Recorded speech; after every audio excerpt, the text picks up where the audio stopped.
मैं साईं बाबा का चरित्र पढ़ रही हूँ।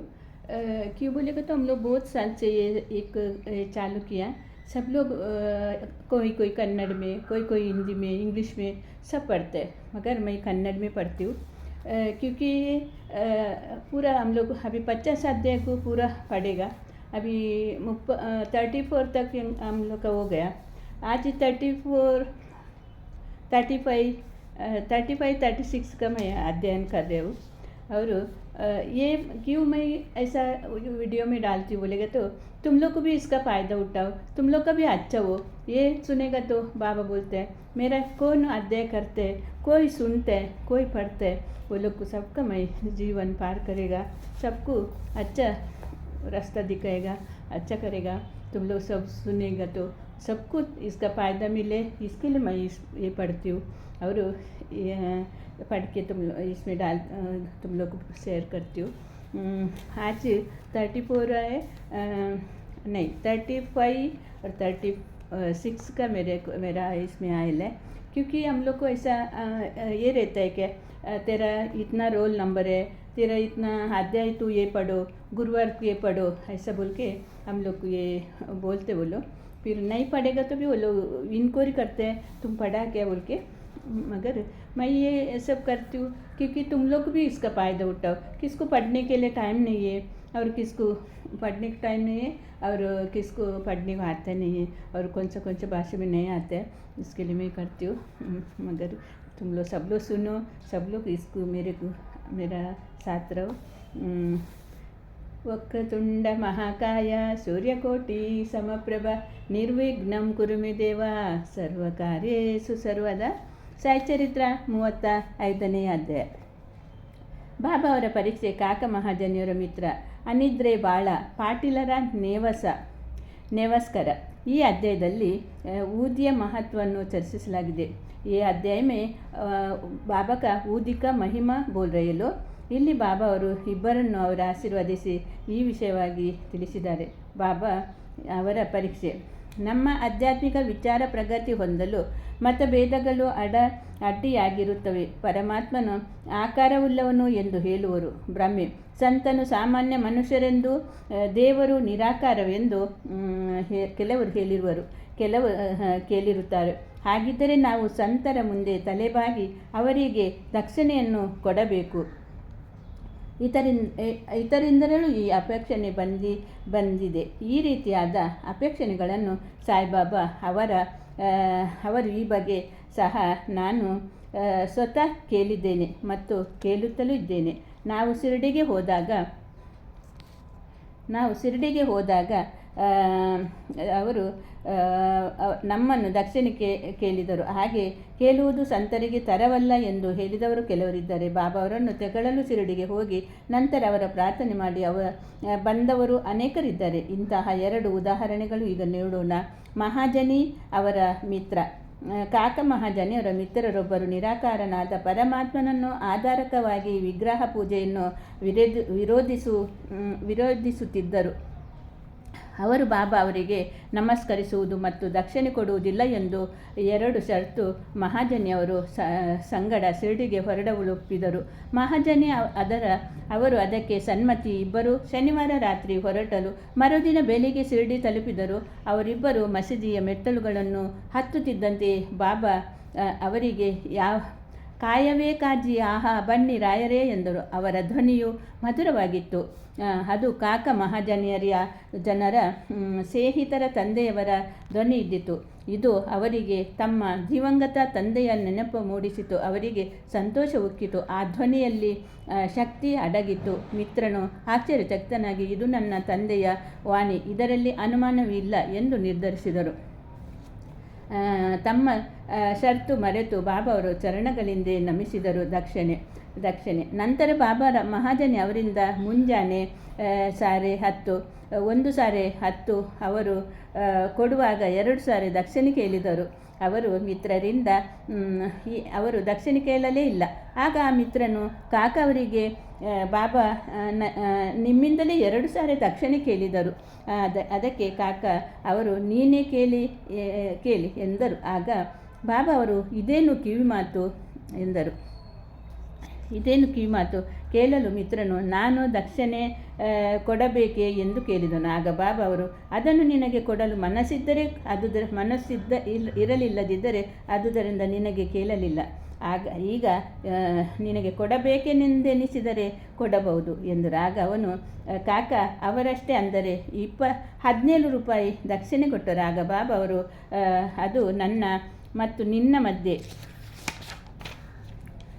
ಇರುವ ಆದರ್ಶ ಗೋಡೆ ಕೆಡವಿದ ಹಾಗೆ ಈಗ ನಾವಿಬ್ಬರು ಪರಸ್ಪರ ಅರಿಯಬಹುದು ಎಂದು ಹೇಳಿ ಹೊರಡಲು ಅನುಮತಿ ನೀಡಿದರು. ಆಗ ಆಕಾಶವು ಮೋಡಗಳಿಂದ ಭಯಂಕರವಾಗಿ ಕಂಡರೂ ಸಹ ಬಾಬಾ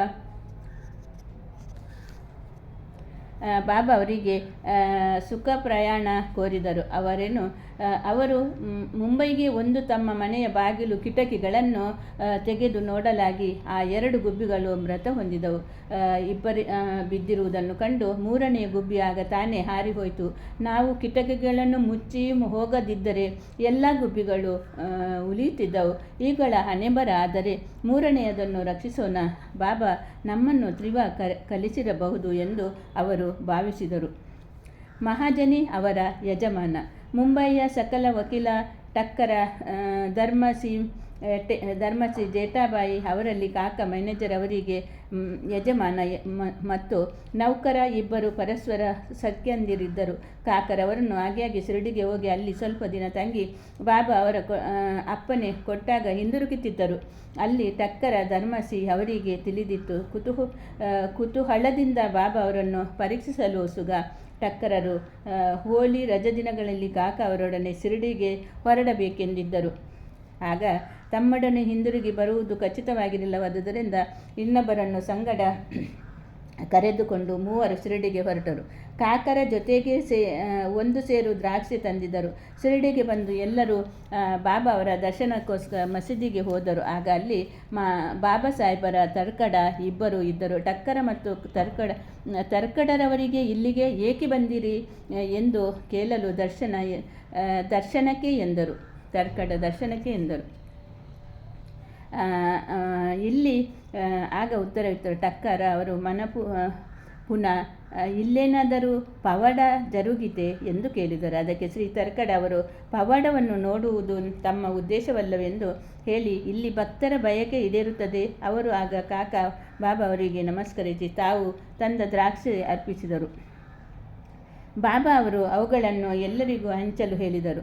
ಟಕ್ಕರ ಅವರಿಗೆ ದ್ರಾಕ್ಷಿ ಬಂದಿತು. ಡಾಕ್ಟರರು ದ್ರಾಕ್ಷಿಯನ್ನು ಚೆನ್ನಾಗಿ ತೊಳೆಯದೆ ತಿನ್ನಬಾರದೆಂದು ಹೇಳುವುದರಿಂದ ಟಕ್ಕರ ಅವರಿಗೆ ಅದನ್ನು ಹಾಗೆಯೇ ತಿನ್ನಲು ಮನಸ್ಸೊಪ್ಪಲಿಲ್ಲ. ಅಂತೆಯೇ ಅದನ್ನು ತಿರಸ್ಕರಿಸಲು ಮನಸ್ಸಾಗಲಿಲ್ಲ. ಈ ರೀತಿ ಅವರು ಗೊಂದಲದಲ್ಲಿ ಬಿದ್ದರು. ಅನಿವಾರ್ಯವಾಗಿ ಅದನ್ನು ಬಾಯಲ್ಲಿ ಹಾಕಿಕೊಂಡರು. ಆದರೆ ಬೀಜಗಳನ್ನೆಲ್ಲ ನುಂಗಬೇಕು ಗೊತ್ತಾಗಲಿಲ್ಲ. ಮಸೀದಿಯಲ್ಲಿ ಉಗುಳುವುದು ಆಗಿರಲಿಲ್ಲ. ಆದುದರಿಂದ ಮನಸ್ಸಿಲ್ಲದೆ ಅವರು ಬೀಜ ನುಂಗಿದರು. ಆಗ ಅವರ ಮನಸ್ಸಿನಲ್ಲಿ ಬಾಬರು ನಿಜವಾದ ಯೋಗಿಗಳಾಗಿದ್ದಾರೆ, ನನಗೆ ದ್ರಾಕ್ಷೆ ಇಷ್ಟವಿಲ್ಲ ಎಂಬುದು ಅವರಿಗೆ ತಿಳಿಯದೆಯೇ ಇರುತ್ತಿತ್ತು, ನನ್ನ ಮೇಲೆ ಈ ಒತ್ತಾಯವೇಕೆ ಎಂದರು. ಈ ಯೋಚನೆ ಅವರ ಮನಸ್ಸಿನಲ್ಲಿ ಸುಳಿಯುತ್ತಿರುವಾಗಲೇ ಬಾಬಾ ಅವರಿಗೆ ತಿಳಿಯಿತು. ಪುನಃ ಸ್ವಲ್ಪ ಹೊತ್ತು ದ್ರಾಕ್ಷಿ ಕೊಟ್ಟರು. ಟಕ್ಕರ ಅವುಗಳನ್ನು ತಿನ್ನದೆ ಕೈಯಲ್ಲಿ ಸುಮ್ಮನೆ ಇಟ್ಟುಕೊಂಡರು. ಬಾಬಾ ತಿನ್ನಲು ಹೇಳಿದರು. ಆಗ ಅವುಗಳನ್ನು ಅನಿವಾರ್ಯವಾಗಿ ತಿಂದರು. ಆಗ ಅವುಗಳಲ್ಲಿ ಬೀಜವಿರಲಿಲ್ಲ. ಕಂಡು ಆಶ್ಚರ್ಯಚಕಿತರಾದರು. ಅವರ ಪವಾಡ ನೋಡಲು ಅಪೇಕ್ಷಿಸಿದ್ದಲ್ಲವೇ? ಬಾಬರವರನ್ನು ನನ್ನ ಇಂಗಿತವನ್ನರಿತು ದ್ರಾಕ್ಷಿಯಲ್ಲಿ ಬೀಜವಿಲ್ಲದಂತೆ ಮಾಡಿದರು ಎಂದು ಟಕ್ಕರರಿಗೆ ತಿಳಿದುಕೊಂಡರು. ಇದು ಅದ್ಭುತ ಶಕ್ತಿ. ಮತ್ತೊಮ್ಮೆ ಪರೀಕ್ಷಿಸಲು ಸುಗ ಕಾಕ ಅವರಿಗೆ ತಂದಿದ್ದ ದ್ರಾಕ್ಷಿ ಎಂತಹುದು ಎಂದು ಕೇಳಲು ಅವರು ಸಬೀಜ ದ್ರಾಕ್ಷಿ ಎಂದು ಉತ್ತರಿಸಿದರು. ಇದನ್ನು ಕೇಳಿದ ಟಕ್ಕರ ಅವರಿಗೆ ಮತ್ತಷ್ಟು ಆಶ್ಚರ್ಯವಾಯಿತು. ನಮ್ಮ ನಂಬಿಕೆಯನ್ನು ದೃಢಪಡಿಸಿಕೊಳ್ಳಲು ಸುಗ ಈ ಟಕ್ಕರರವರು ಅವರು ಮತ್ತೊಮ್ಮೆ ಬಾಬಾ ಅವರು ನಿಜವಾಗಿ ಸಂತರಿದ್ದರೆ ಈ ಸಾರಿ ದ್ರಾಕ್ಷಿಯನ್ನು ಮೊದಲು ಕಾಕ ಅವರಿಗೆ ಕೊಡಲಿ ಎಂದು ಮನಸ್ಸಿನಲ್ಲಿ ಅಂದುಕೊಂಡರು. ಆ ಸಲ ಕೂಡ ಬಾಬಾ ಅವರು ಇಂಗಿತವನ್ನರಿತು ಹಂಚುವುದನ್ನು ಮೊದಲು ಕಾಕ ಅವರಿಂದಲೇ ಆರಂಭಿಸಲು ಹೇಳಿದರು. ಈ ಪವಾಡ ಶ್ರೀ ಟಕ್ಕರ ಅವರಿಗೆ ಸಾಕಷ್ಟು ನಂಬಿಕೆ ಹುಟ್ಟಿಸಿತು. ಶ್ಯಾಮ ಅವರು ಟಕ್ಕರರನ್ನು ಕಾಕರವರ ಯಜಮಾನರೆಂದು ಬಾಬಾ ಅವರಿಗೆ ಪರಿಚಯ ಮಾಡಿಕೊಟ್ಟರು. ಆಗ ಬಾಬಾ ಅವರು, ಎಂಥ ಯಜಮಾನರು, ಅವರಿಗೆ ಬೇರೆ ಯಜಮಾನನಿದ್ದಾನೆ, ಎಂದು ಹೇಳಿ ಕಾಕ ಸಂತಸಗೊಂಡರು. ಟಕ್ಕರ ಅವರು ಬಾಬಾ ಅವರಿಗೆ ನಮಸ್ಕರಿಸಿ ವಾಡಕ್ಕೆ ಹಿಂದಿರುಗಿದರು. ಮಧ್ಯಾಹ್ನದ ಆರತಿಯ ನಂತರ ಎಲ್ಲರೂ ಹೊರಡಲು ಅನುಮತಿ ಪಡೆಯಲು ಬಾಬಾ ಅವರು ಕಡೆಗೆ ಬಂದು ಶ್ಯಾಮ ಟಕ್ಕರ ಪರವಾಗಿ ಮಾತನಾಡಿದರು. ಆಗ ಬಾಬಾ ಅವರು, ಚಂಚಲ ಚಿತ್ತದಿಂದ ಮನುಷ್ಯನೊಬ್ಬನಿದ್ದಾನೆ. ಅವನು ಆರೋಗ್ಯವಾಗಿಯೂ ಐಶ್ವರ್ಯವಂತನಾಗಿಯೂ ಇದ್ದನು. ಆದರೂ ಸಲ್ಲದ ವಿಷಯಗಳನ್ನು ಮನಸ್ಸಿಗೆ ಹಚ್ಚಿಕೊಂಡು ಅಶಾಂತಿಯಿಂದ ಇದ್ದನು. ಅವನು ಸ್ಥಿತಿಯನ್ನು ಕಂಡು ಕನಿಕರಪಟ್ಟು, ನಾನು ಅವನಿಗೆ ನನ್ನ ಮನಸ್ಸನ್ನು ಒಂದು ಕಡೆ ನಿಶ್ಚಿತವಾಗಿ ಇಡುವಂತೆ ತಿಳಿಸು, ಚಂಚಲವಾಗಿರದೆ ಒಂದು ಸ್ಥಳ ನಂಬು ಎಂದು ಹೇಳಿದರು. ಒಂದು ಉತ್ತರ ಕೊಟ್ಟರು. ಬಾಬಾ ಅವರು ಮತ್ತೊಮ್ಮೆ ಉದ್ದೇಶಿಸಿ ಮಾತನಾಡಿದರು ಎಂಬುದು ಟಕ್ಕರ ಅವರಿಗೆ ತಿಳಿಯಿತು. ಅವರಿಗೆ ಕಾಕ ಅವರ ಸಹ ತಮ್ಮ ಜೊತೆಯಲ್ಲಿ ಹಿಂದಿರುಗಬೇಕೆಂದು ಮನಸ್ಸಿತ್ತು. ಬಾಬಾ ಟಕ್ಕರ ಜೊತೆಯಲ್ಲಿ ಹೊರಡಲು ಕಾಕ ಅವರಿಗೆ ಆಜ್ಞಾಪಿಸಿದರು. ಇದರಿಂದ ಟಕ್ಕರ ಸಮಾಧಾನವಾಯಿತು. ಆಗ ಕಾಕ ಅವರಿಂದ 15 ರೂಪಾಯಿ ದಕ್ಷಿಣೆ ಕೇಳಿದರು. ತೆಗೆದುಕೊಂಡು ನಂತರ ಕಾಕ ಅವರನ್ನು ಕುರಿತು, ನಾನು ಯಾರಿಂದಲೂ 1 ರೂಪಾಯಿ ದಕ್ಷಿಣೆ ತೆಗೆದುಕೊಳ್ಳುವುದಿಲ್ಲ. ಕೊಂಡರೆ ಅದರ 10ರಷ್ಟು ಹಿಂದಿರುಗಿಸಬೇಕಾಗುತ್ತದೆ. ನಾನು ಉಚಿತವಾಗಿ ಏನನ್ನೂ ಪಡೆಯುವುದಿಲ್ಲ.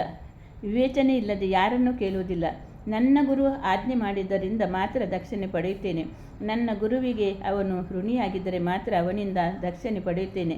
ದಾನಿಯು ಬೀಜ ಬಿತ್ತಿ ಮುಂದೆ ಸುಗ್ಗಿಯ ಪೈರನ್ನು ಪಡೆಯುವಂತೆ ನಾನು ಪೂರ್ವ ಜನ್ಮದಲ್ಲಿ ಕೊಡದೇ ಇದ್ದರೆ ಈ ಜನ್ಮದಲ್ಲಿ ನಿನಗೆ ಸಿಗಲಾರದು. ಆದುದರಿಂದ ತೆಗೆದುಕೊಳ್ಳುವ ಮುಖ್ಯ ಸಾಧನ ಕೊಡುವುದು. ದಕ್ಷಿಣೆಯನ್ನು ಕೊಡುವುದರಿಂದ ವೈರಾಗ್ಯವು ವೃದ್ಧಿಯಾಗುತ್ತದೆ. ಅದರಿಂದ ಭಕ್ತಿ ಮತ್ತು ಜ್ಞಾನ ದೊರೆಯುತ್ತದೆ.